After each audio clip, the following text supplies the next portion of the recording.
Hablando del delito penal de usurpación, estamos con el doctor Marcos Rodríguez Allende, volvemos a restablecer esta comunicación. Hablábamos de las características que tiene que tener la usurpación para encuadrarse en este delito penal, Marcos.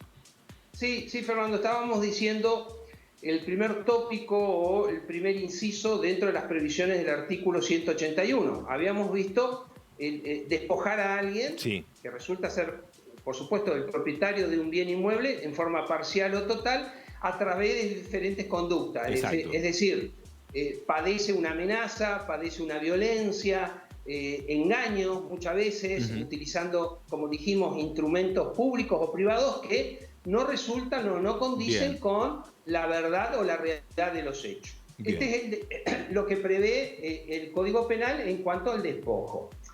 El inciso segundo o el segundo tópico habla de cuando se destruye utilizando también violencia, sobre todo, se destruye los límites perimetrales del bien inmueble. Esto específicamente el legislador puso énfasis a aquellos inmuebles rurales o campos, como conocemos, en la cual se destruyen, se destruyen los límites propios del campo y se apoderan de este inmueble. Esta es la segunda forma que podríamos destacar. Y la tercera, dentro de este marco acotado del Código Penal, es justamente cuando hay una violencia o intimidación y se turbare la posesión de un inmueble. ¿Qué significa turbar una posesión? Este es un término que se utiliza en el Código Civil, que es turbar la posesión, es decir, limitar el legítimo ejercicio del derecho real o de la posesión del inmueble. Por ejemplo, en estos casos hablamos de cambiar la cerradura de una vivienda, estamos limitando justamente esta posesión, o provocamos un corte en los cables del servicio eléctrico. O un corte en el acceso, claro. Marcos, con la experiencia, y sin dudas no se tiene el expediente como para poder evaluar todo esto, pero con la experiencia en la justicia penal, lo que has podido observar de esta causa, ¿da más para un delito de tipo penal de usurpación o debería tratarse en el fuero civil? Y por el otro lado, sí, cuando hay conflictos familiares, ¿se puede hablar de usurpación o tiene que ver más con una discusión hereditaria? Mire, Fernando, bueno, ahí volvemos un poco al inicio de toda esta cuestión, que es la usurpación, algo tan complejo. Efectivamente, acá se lleva a la competencia o la cuestión penal y hay actuaciones del Ministerio Público Fiscal a través de las denuncias de supuestos legítimos propietarios.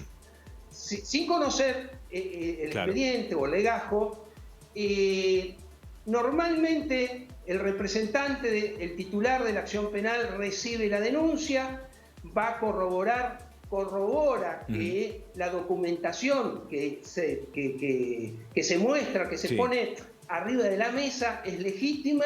Lo que normalmente intenta hacer el Ministerio Público Fiscal es una suerte de mediación, es decir, poner a las partes sentados y poder escuchar y conciliar de alguna manera una salida alternativa al conflicto. Y si esto no ocurre, la mejor forma. Sí, Fernando. Y si esto no ocurre, seguramente lo puede derivar al fuero civil, por lo que entendíamos o lo que hablábamos en el día de hoy.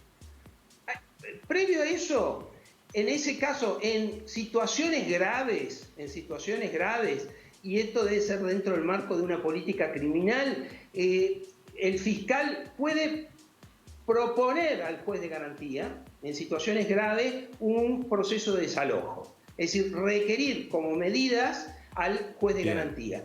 Y creo que es lo que está ocurriendo en la justicia en La Paz, donde el juez de garantía subrogante tiene que resolver una situación bastante conflictiva, en este caso. Y muy mediática. Y, claro, que podrá llamar a la conciliación. El juez de garantía tiene una facultad en este sentido de decir, bueno, resuelvan esta situación, les doy un término para que desalojen y si no, tendrá que resolver la cuestión de fondo en este caso, ¿no? Muy bien, realmente un tema sumamente complejo, como lo hemos podido ver en estos últimos días, y habrá que aguardar obviamente también lo que resuelva mañana el juez subrogante que está entendiendo en esta causa, pero bueno, completa obviamente toda la información en torno a un tema tan difícil, ¿no? Como es la usurpación y que tanto todo el mundo está hablando, donde también hay un conflicto familiar y todavía no logra discernir si realmente es una usurpación o un conflicto familiar. Vamos a ver qué es lo que ocurre. Marcos. Claro, Fernando. Sí. Sobre todo, y ya para terminar, sí. No solo la provincia de Entre Ríos, ninguna provincia ni el Código Procesal Penal de la Nación tenemos un protocolo de actuación como puede pasar en otros tipos de delitos que aparecen con mucho más claridad. ¿Qué respuesta podemos dar? Bien. Acá depende de la circunstancia del caso, depende los condimentos políticos y bueno, las respuestas pueden ser varias, ¿no? Sin dudas. Muchísimas gracias como siempre por toda la información. No, gracias a vos, Fernando. Hasta el próximo jueves. Pausa, ya ven.